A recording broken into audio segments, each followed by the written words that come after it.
আসসালামু আলাইকুম। আমার ভাই ও বোনেরা, আপনারা সবাই কেমন আছেন? আমি আলহামদুলিল্লাহ ভালো আছি। তো বাবার বাড়ি আসছি, একটু ভালো মন্দ না খেলে হয়। তো এর জন্য আজকে আমার স্পেশাল বিরিয়ানি রাঁধতেছিলাম আমি। তো আপনাদেরকে একটু ভুল হয়ে গেছে আমার ভিডিওর মধ্যে যে কি কি দিয়েছি মশলা, সেগুলো দেখানো হয় নাই। তো আমি বলে দিচ্ছি মশলাগুলো কি কি দিয়েছি। এখানে আদা বাটা, তারপরে রসুন বাটা আর পেঁয়াজটা আগে বেরেস্তা করে নেবেন।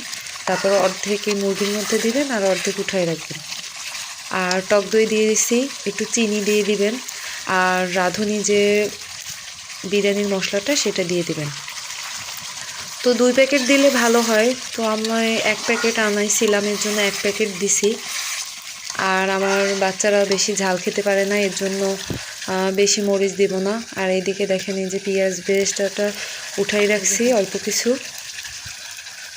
আর এই যে পোলার চাউলও ধুয়ে নিছি।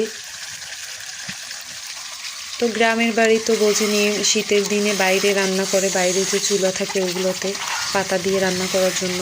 কারণ পাতা দিয়ে তো ঘরের মধ্যে রান্না করলে দেখা যায় যে অনেক ধোঁয়া হয়, এর জন্য আর কি বাইরে রান্না করে। তো এই যে রান্না করতেছিলাম, মুরগিটা ভুনা হয়ে গেছে। এখন পানি দিয়ে দিলাম। তারপরে পানি দিয়ে এই যে 3টা কাঁচামরিচ দিছি আমি। তো ওরা বেশি ঝাল খায় না, এর জন্য ভাবলাম যে একটু কাঁচামরিচ কমই দিই, কারণ ওরা এই বিরিয়ানিটা একটু পছন্দ করে।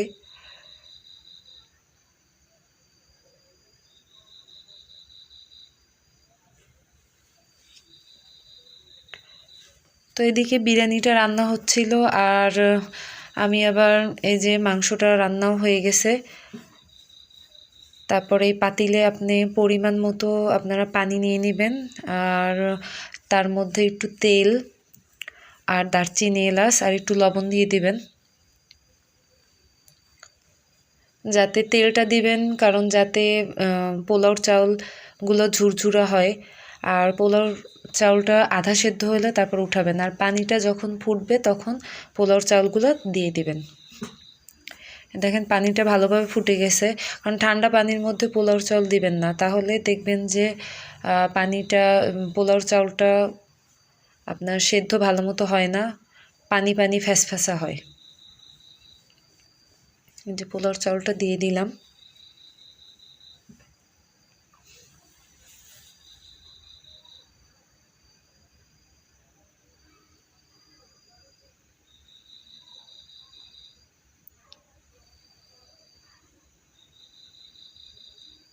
এদিকে পেঁয়াজ বেরেস্তার ভিতরে আমি আবার একটু চিনি দিয়ে ওটা মাখাই রাখছি, যাতে পেঁয়াজ বেরেস্তাটার মধ্যে চিনি, আর এদিকে দুধটাও গোলাই রাখছিলাম। এগুলো আবার চাউলের মধ্যে যখন বিরিয়ানিটা রেডি করব তখন ওইটার মধ্যে দিয়ে দিব। তো আপনারা কে কে এভাবে বিরিয়ানি খেতে পছন্দ করেন আমাকে কমেন্ট বক্সে জানাবেন।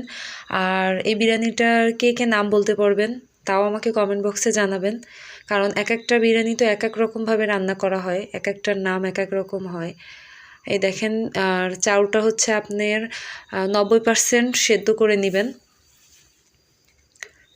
বেশি সেদ্ধও না আবার একেবারে কম সেদ্ধও না।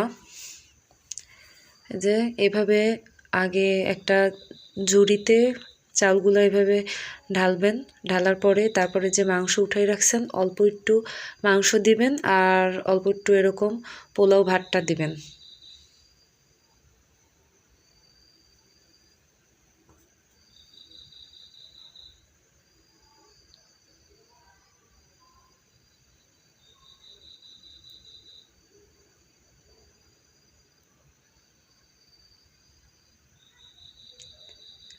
তারপরে এই যে যেই চিনি দিয়ে বেরেস্তাটা আমি মাখায় রাখছিলাম ওই বেরেস্তাগুলো একটু ছিটাই দিবেন, আর ওর মধ্যে আবার দুধও একটু দিয়ে দিবেন একটু একটু করে, আবার আর এক স্তরে আবার একটু মাংস দিবেন, আবার পোলাওর ভাতটা দিবেন।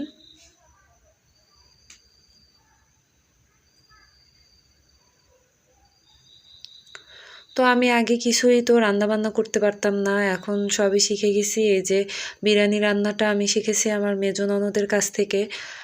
সে একদিন আমাদের বাড়িতে এসে রান্না করছিল, তখন আমি এই রান্নাটা শিখছি। তো এখন আমার রান্নাটা মোটামুটি খারাপ হয় না, ভালোই হয়।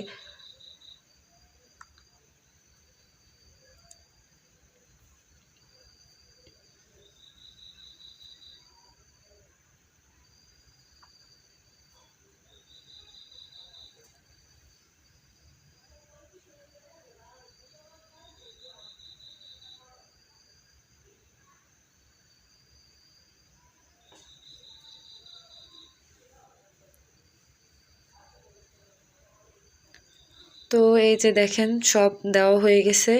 আমি আবার এই যে ঢাকনা দিয়ে এটা ঢেকে দিবেন, আর জাল দিবেন না একটু চুলায়, আর নিচে একটা তাওয়া দিয়ে দিবেন যাতে জালটা একটু কম পায়, তাহলে দেখা যায় যে এটা নিচে লাগবে না।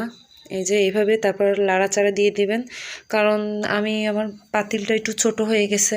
বড় পাতিলে নিলে তো আরও সুন্দর মতো লাড়াচাড়া দেওয়া যেত, কিন্তু তারপর মাশাল্লাহ আমার এই পোলাওর চালগুলা আর কি বিরিয়ানিটা ঝুরঝুরাই হয়েছে। তো আর একটা মশলা যদি দিতাম তাহলে আরও সুন্দর কালারটা আসতো।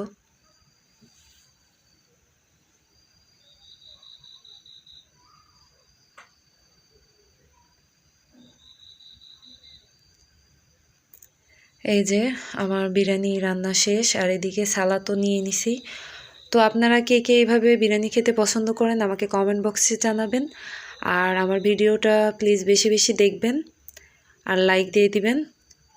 আল্লাহ হাফেজ।